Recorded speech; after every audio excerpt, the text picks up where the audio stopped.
That works? Okay. Well, I think the natural next question would be, okay, so I get all that, and I want to invite some of my internal coworkers to collaborate on the RFP or get their feedback on how do I add them, and then how do I communicate with them? Okay, perfect. All right, so I'm going to skip surveys then. So we'll go into this users tab.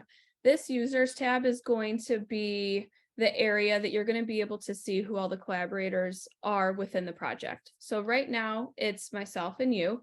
If I want to add another user, I can click on add user, and I have a couple of different ways that a stakeholder can be added. I can copy and paste this link and send it out via like my own email to those people. And then they'll click on the link, they'll create a profile. As soon as they log in, they'll be able to see the project, and get started. As members are doing more projects, anybody that's been added to one of their previous projects is going to start to show up in this colleagues list. So they would be able to quickly add them from this colleagues list. Or my preferred way of adding it is sending the invite right from the platform. So if I wanted to invite my coworker, Dan, I'll type in his email address, and then I would assign his project role, so stakeholder or admin, and then I would hit the plus sign. So you can add as many emails as needed, as many role types as needed. And then when you're ready to send it out, you're going to click this little arrow up at the top, and that's going to shoot him an email inviting him in to create his profile, log in, and access the project.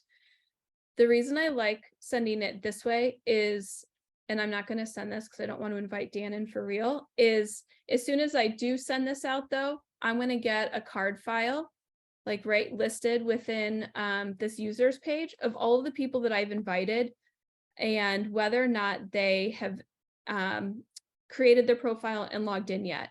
So if I invite Dan and then I invite my other coworker, Chris, and I see Dan is logged in, is active in the project and Chris isn't, I can go follow up with Chris and be like, I sent you this link, please get started within the project.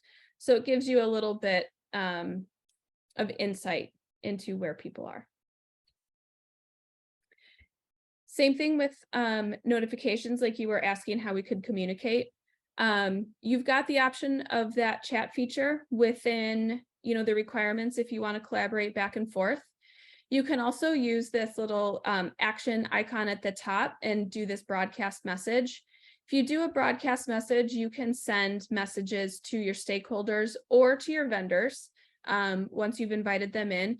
But a stakeholder message could be, hey, I've noticed not everybody has ranked requirements, please come in. Or, hey, vendors have started to answer our requirements, please come in and look at their answers and start scoring their answers. So it gives you some different ways to communicate within the app. Messages to vendors could be, hey, deadline to respond is this Friday. If you've not responded, then we're going to DQ you from the project, things like that. Okay.